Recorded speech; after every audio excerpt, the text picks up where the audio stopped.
Hi, hello and welcome to Deya's Kitchen. இன்னைக்கு நாம Madurai special கறி தோசை எப்படி செய்கிறது அப்படின்னு தான் பார்க்க போகிறோம். என்னோட வே ஆஃப் ஸ்டைலில் நான் இன்னைக்கு கறி தோசை செஞ்சு உங்கள் கூட ஷேர் பண்ணியிருக்கேன். ஸோ ரொம்ப நல்லாயிருக்கும், டேஸ்டியாக இருக்கும் இந்த கறி தோசை. ஒரு சூப்பரான டின்னர் ரெசிபி. ஸோ வீடியோவை தொடர்ந்து ஸ்கிப் பண்ணாமல் பாருங்கள். வாங்க வீடியோக்குள்ளே போகலாம். இதுவரைக்கும் நம்ம சேனல் நீங்கள் சப்ஸ்கிரைப் பண்ணலை அப்படின்னா சப்ஸ்கிரைப் பட்டன் ப்ரெஸ் பண்ணிவிட்டு பக்கத்தில் வர பெல் ஐக்கானை மறக்காமல் ப்ரெஸ் பண்ணிக்கோங்க. இது சப்ஸ்கிரைபர்ஸ் ரெசிபி பேஜ். நம்ம போடுற ரெசிபிஸ் எல்லாம் வியூவர்ஸ் செஞ்சு பார்த்துட்டு எனக்கு ஒரு ஃபோட்டோ சென்ட் பண்ணுவாங்க. அந்த வகையில் இது மைசூர் பாக் ராஜேஸ்வரி செஞ்சு போஸ்ட் பண்ணியிருக்காங்க. ரொம்ப நல்லா இருந்தது, நல்லா சாஃப்டாக இருந்தது அப்படின்னு கமெண்ட் சொல்லியிருந்தாங்க.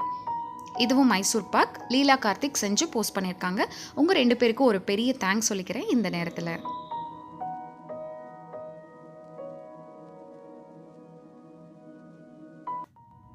ஒரு கடாய் எடுத்துக்கோங்க. கடாய் சூடுபடுத்திட்டு 5 ஸ்பூன் அளவுக்கு எண்ணெய் சேர்த்துக்கோங்க. எண்ணெய் நல்லா சூடானதுக்கு அப்புறமா ஒரு பிரியாணி இலை, ஒரு சின்ன துண்டு பட்டை, ஒரு 3 லவங்கம் எல்லாத்தையும் சேர்த்துட்டு நல்லா பொரிய விட்டுக்கோங்க. இது பொரிஞ்சதுக்கு அப்புறமா 2 பெரிய வெங்காயத்தை சின்ன சின்னதாக வெட்டி சேர்த்துக்கோங்க. நல்லா வதக்கிக்கலாம். இது நல்லா அந்த டிரான்ஸ்பரண்ட்டான கன்சிஸ்டன்சியில் வரும். ஒரு 2-3 மினிட்ஸ் நல்லா வதக்கிக்கலாம்.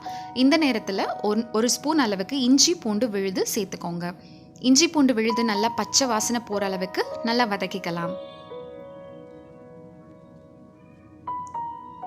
நல்லா வதங்கினதுக்கு அப்புறமா 2 பழுத்த தக்காளி சின்னதாக வெட்டி ஆட் பண்ணிக்கிறேன். இதையும் நல்லா வதக்கிக்கலாம். 2 பழுத்த தக்காளி தான் நான் சின்னதாக வெட்டி ஆட் பண்ணியிருக்கேன். ஒரு தக்காளி நல்லா மிக்சர் ஜாரில் போட்டு பேஸ்ட் பண்ணி அதையும் ஆட் பண்ணிக்கிறேன்.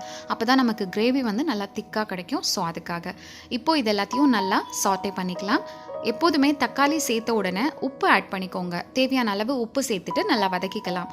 அப்போ தான் நல்லா தக்காளி மஷியாக சாஃப்டாக நமக்கு கிடைக்கும்.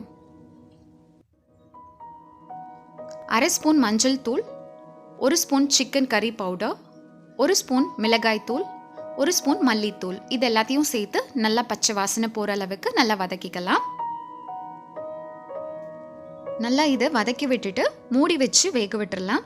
5 நிமிஷத்துக்கு அப்புறம் எடுத்து பார்த்தா எண்ணெய் நல்லா பிரிஞ்சிருக்கும். அந்த டைமில் சிக்கன் ஆட் பண்ணிடலாம். நல்லா அலசி வச்சுருக்கேன் சிக்கன். 1 கிலோ சிக்கன் ஆட் பண்ணிக்கிறேன். நீங்கள் கறி தோசை செய்கிறீங்க அப்படின்னா டிரெக்டாக சிக்கன் கீமா வாங்கிக்கோங்க. மின்ஸ்டு சிக்கன் சொல்லுவாங்க. அது ரொம்ப நல்லாயிருக்கும், ஈஸியாக இருக்கும்.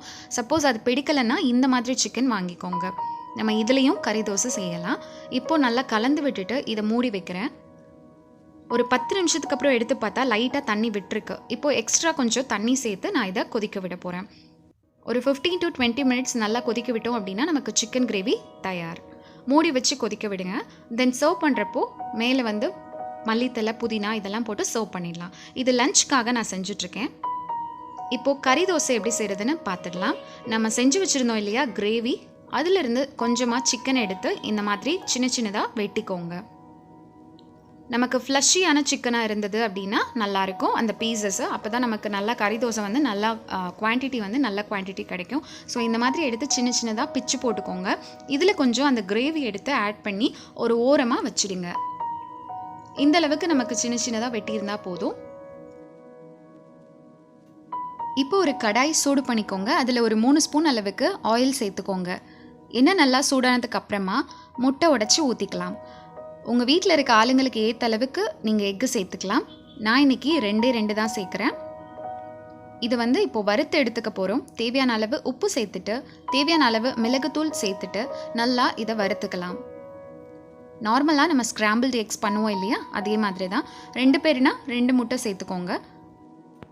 நார்மலாக கறி தோசை செய்கிறாங்க அப்படின்னா தோசை ஊற்றிட்டு அது மேலே எக்கு ஊற்றிட்டு திரும்ப அது மேலே சிக்கன் எடுத்து வைப்பாங்க. பட் என்னோடய வே ஆஃப் ஸ்டைலில் நான் செய்கிறேன் இல்லையா, இது ரொம்ப சூப்பராக இருக்கும். ஸோ இந்த மாதிரி ஒரு டைம் ட்ரை பண்ணலாம் அப்படின்னு தான் செஞ்சிட்ருக்கேன்.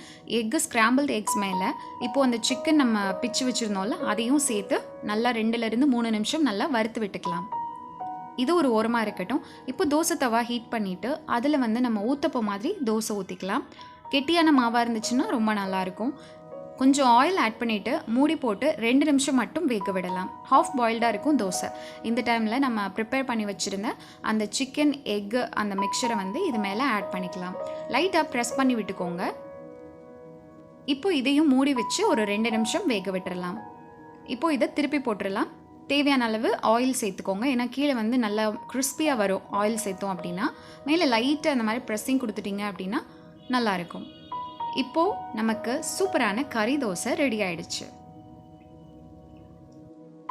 ஊத்தப்பம் மாதிரி மட்டும் கறி தோசை செய்யாமல் இந்த மாதிரி கூட நீங்கள் செய்யலாம். நார்மலாக நம்ம தோசை பெருசாக ஊற்றிட்டு அதில் ஒரு சைடு மட்டும் நல்லா சிக்கன் எல்லாம் வச்சுட்டு நல்லா ஸ்டஃப் பண்ணி திருப்பி போட்டு எடுத்து கொடுத்தீங்க அப்படின்னா ஸ்டஃப்டு சிக்கன் தோசை ரெடி ஆயிடுச்சு.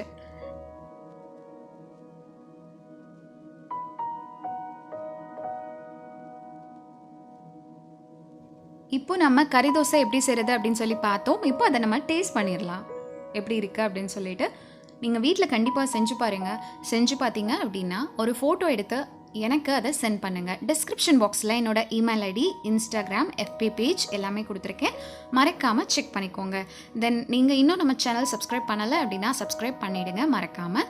தென் இன்னொரு நல்ல வீடியோவில் உங்களை நான் மீட் பண்ணுறேன். until then take care and bye bye.